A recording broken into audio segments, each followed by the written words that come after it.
और अभी देख रहे हैं पेपर में तो ऑपरेशन गंगा। अरे क्या है गंगा, क्या कर रहे हैं गंगा? बच्चे रो रहे हैं मेरे वहाँ पर, खाना नहीं मिल रहा है उनको, कष्ट हमको हो रहा है। मैं देश के प्रधानमंत्री से कहूँगा कि मुझे भेजिए आप, मैं जाना चाहता हूँ। मोदी जी जो हैं देश के प्रधानमंत्री हैं, जो विदेश मंत्री हैं, देश के गृह मंत्री हैं, उनसे मैं आग्रह करता हूँ कि अभी छोड़ दिए चुनाव। कहाँ आप लोग यूपी में व्यस्त हैं? पहली प्राथमिकता है हमारे 30,000 बच्चे फंसे हैं वहाँ, गलत आंकड़ा पेश किया जा रहा है। मैं गवाह हूँ। चूक नहीं, बहुत बड़ी चूक है ये। This is the lapses of our government. हमें सरकार को चाहिए था कि जब ये अंदेशा था कि वहाँ पे अटैक होगा, रसिया अटैक करेगी, तो हम लोग प्रयास करना चाहिए। इंडियन एम्बेसी है, वो भारत सरकार उसको कंट्रोल करती है वहाँ कीव में, और उसने हाथ खड़ा कर दिया है। सारे बच्चे फंसे हुए हैं, हम लगातार संपर्क में हैं, और एम्बेसी बच्चों को खाना नहीं खिला पा रही है। 4-4 दिन हमारे बच्चे भूखे हैं। हमारे बच्चे, हमारा औलाद वहाँ फंसा हुआ है। मान लीजिए दर्द तो होगा, जिनका औलाद नहीं है उनको दर्द नहीं होगा। नमस्कार, आदाब। न्यूज़ मिर्ची में आप सभी का स्वागत है और हमेशा की तरह एक बार फिर से मैं हूं आपके साथ अल्ताफ, और एक ज्वलंत मुद्दा लेकर के आए हैं। हमारे साथ जो हमारे बगल में जो शख्स बैठे हैं वो किसी तारीफ के मोहताज नहीं है, और झारखंड की राजनीति में अपने बेबाक बयानों से सुर्खियों में रहते हैं। लेकिन आज हम चर्चा करेंगे यूक्रेन और रशिया के बीच में जो एक तरह से युद्ध छिड़ा हुआ है पूरे दुनिया में। और सबसे बड़ी दुख की बात यह है कि आज 1 मार्च है और ये 6ठा दिन है यूक्रेन और रशिया का लड़ाई का। और इसमें सबसे दुखद यह है कि भारत के 20,000 छात्र, 20,000 मासूम छात्र जो है वो यूक्रेन में फंसे हैं। हम बात करेंगे कि दोस्तों आज एक कर्नाटका के, आपको खबर मिली होगी कि एक कर्नाटका के छात्र जो थे वो बंकर से निकले थे और रशियन अटैक में उनकी मृत्यु हो जाती है। इसकी जिम्मेदारी कौन उठाता है और आखिरकार इसके मौत का जिम्मेदार कौन है, ये हम बात करेंगे। हमारे साथ इस वक्त जामताड़ा से विधायक इरफान अंसारी जी हैं। सर, स्वागत है आपका हमारे चैनल में। बहुत ही दुख की खबर है, कैसे देखते हैं इस चीज़ को आप? देखिए, यूक्रेन से मेरा गहरा लगाव रहा है और मेरी पढ़ाई वहीं से हुई है, और जिस प्रकार की घटना घट रही है वहाँ पर, निश्चित तौर पर हमें ये पूरा विश्वास है कि वहाँ पर जो हमारे बच्चे फंसे हैं वो अपने आप को बहुत ही अपने असहाय महसूस कर रहे होंगे। वहाँ वो हिंदुस्तान नहीं है, वो अलग कंट्री है, वहाँ आप निकल नहीं सकते हैं। अगर ये कोई फरमान कर दे कि नहीं आप कीव छोड़ दो, यूक्रेन की राजधानी कीव छोड़ दो, तो आप नहीं भाग सकते हैं वहाँ। एक तरफ ट्रेन की सुविधा है तो सरकार उसको रोक दी है, फ्लाइट जा नहीं सकती है, ट्रांसपोर्टेशन में आर्मी लगा हुआ, तो कैसे भागेगा? पैदल तो जा नहीं सकते, जाना तो रोड से होगा। और एम्बेसी में जो इंडियन एम्बेसी है वो भारत सरकार उसको कंट्रोल करती है वहाँ कीव में, और उसने हाथ खड़ा कर दिया है। सारे बच्चे फंसे हुए हैं, हम लगातार संपर्क में हैं, और एम्बेसी बच्चों को खाना नहीं खिला पा रही है। 4-4 दिन हमारे बच्चे भूखे हैं वहाँ। तो ये तो लैप्सेस है हमारी सरकार का, ये तो लैप्सेस है मोदी गवर्नमेंट का। तो बच्चे क्या करेंगे? दहशत में है बच्चे, लगातार फ़ोन भी कर रहे हैं। हमारे जामताड़ा के 2 बच्चे फंसे हुए हैं। तो निश्चित तौर पर ये काफ़ी गंभीर मामला है। और आपने देखा होगा आज खारकोव, ये यूक्रेन का एक बहुत महत्वपूर्ण सिटी है खारकोव।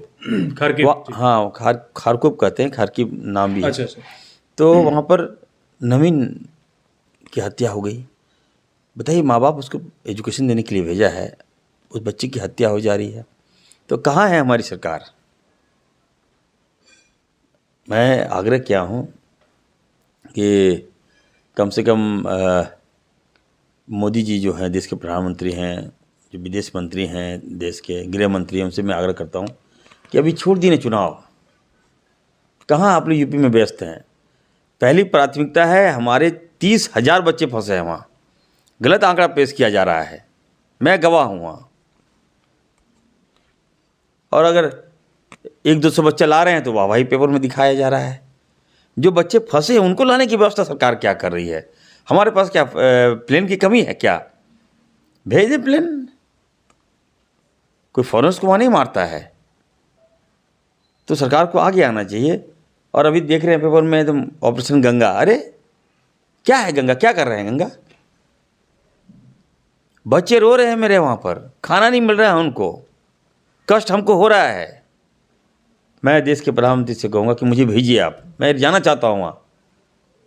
बड़ी बड़ी आपकी विमान है आपके पास, 8-8 हज़ार करोड़ का विमान है आपके पास, उसी को भेज दिए 4 बार। हमको लगता है कि बच्चे आ जाएंगे हमारे।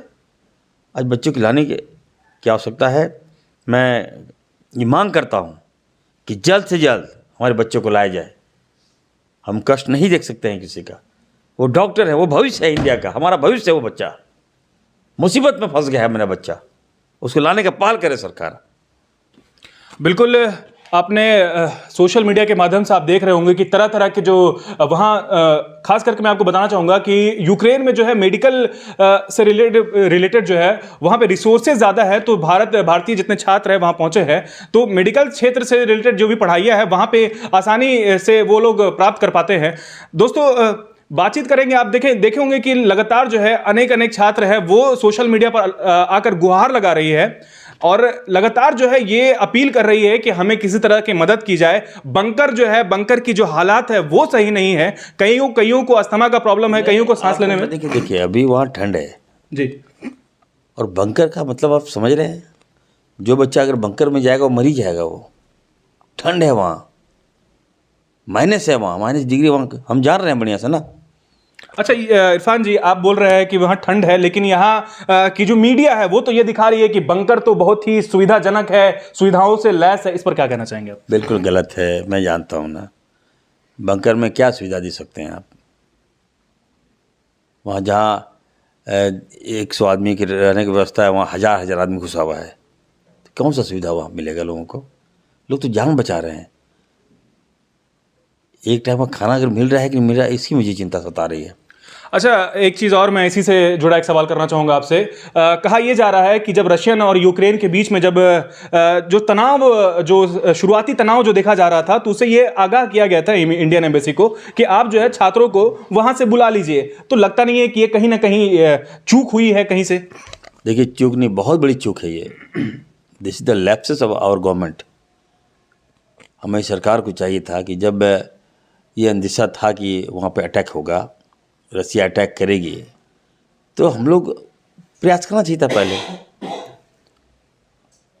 हमारे बच्चे, हमारा औलाद वहाँ फंसा हुआ है, मान लीजिए, दर्द तो होगा। जिनका औलाद नहीं है उनको दर्द नहीं होगा। इसलिए मैं कहना चाहता हूँ कि कम से कम देश के प्रधानमंत्री को बात करना चाहिए रसिया से और यूक्रेन के राष्ट्रपति से। जी बिल्कुल, खुद एक डॉक्टर है इरफान अंसारी जी, और उन बच्चों का दर्द जो है इनसे बेहतर कोई नहीं समझ सकता।